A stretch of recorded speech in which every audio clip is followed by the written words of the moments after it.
સુરત શહેર ભાજપ પ્રમુખ પરેશભાઈ પટેલના જન્મદિવસને લઈ સુરત મેડિકલ કોલેજમાં નવી બંધાતી બિલ્ડિંગ ખાતે કેજધરેનના લોગો સાથેની છત્રીનું વિતરણ કરાયું.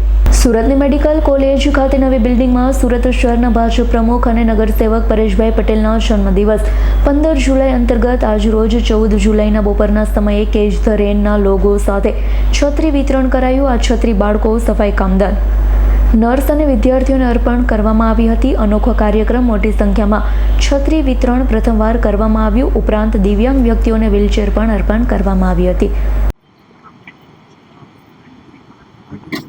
ભારતીય જનતા પાર્ટીના કાર્યકર્તાઓ એમના જન્મદિવસને એક અનોખી રીતે ઉજવતા હોય છે. આવતીકાલે એટલે કે 15 જુલાઈનો રોજ મારો જન્મદિવસ છે, પણ કાલે અને આજે એટલા બધા પ્રોગ્રામ હોવાને કારણે થોડા પ્રોગ્રામો અમે આજે 14 તારીખે લઈ લીધા. અને આજે જે પ્રોગ્રામ અમે કર્યો છે એ પ્રોગ્રામ એવો છે, માનનીય પ્રધાનમંત્રીશ્રીએ કેચ ધ રેઇન 2022-23ની અંદર આ સ્લોગન પૂરા ભારત વર્ષને આપ્યું હતું. એની પાછળનો ઇન્ટરેસ્ટ એવો હતો કે વરસાદનું જે પાણી છે એને આપણે જમીનમાં કેવી રીતે ઉતારી શકીએ.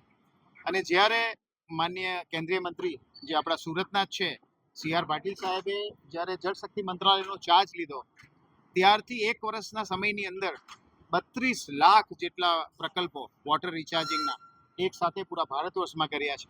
આ એક રેકોર્ડ છે એવું મારું માનવું છે કે આવું કોઈ પણ જગ્યાએ, કોઈ પણ દેશની અંદર, કોઈ પણ PPP મોડ ઉપર એટલે કે લોકોની ભાગીદારીથી આવો કોઈ પ્રોજેક્ટ થયો હોય એ કદાચ આ સૌથી મોટો પ્રોજેક્ટ હશે. અને આ જ પ્રોજેક્ટને વધુ મહત્વ મળે એ આશયથી આજે 651 જેટલી છત્રીઓ અમે સિવિલ હોસ્પિટલના ડૉક્ટર્સો, નર્સો અને ચોથા વર્ગના કર્મચારીઓને આપી છે, જેના થકી અમે એવું માનીએ છીએ કે એક પ્રચાર પ્રસારનું કામ થશે.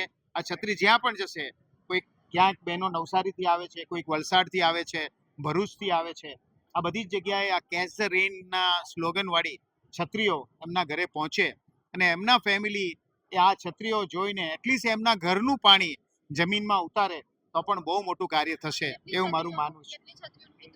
651 જેટલી છત્રીઓનું વિતરણ કર્યું છે અને હજુ પણ જેટલી જરૂર જણાશે એ છત્રીઓ અમે પ્રોવાઈડ કરતા રહીશું અને આ જ રીતે આગળના કાર્યક્રમો અમે કરીશું. Bureau report S9 news Surat. અમારી તમામ માહિતીથી અપડેટ રહેવા માટે જોડાયેલા રહો S9 ન્યૂઝ સાથે.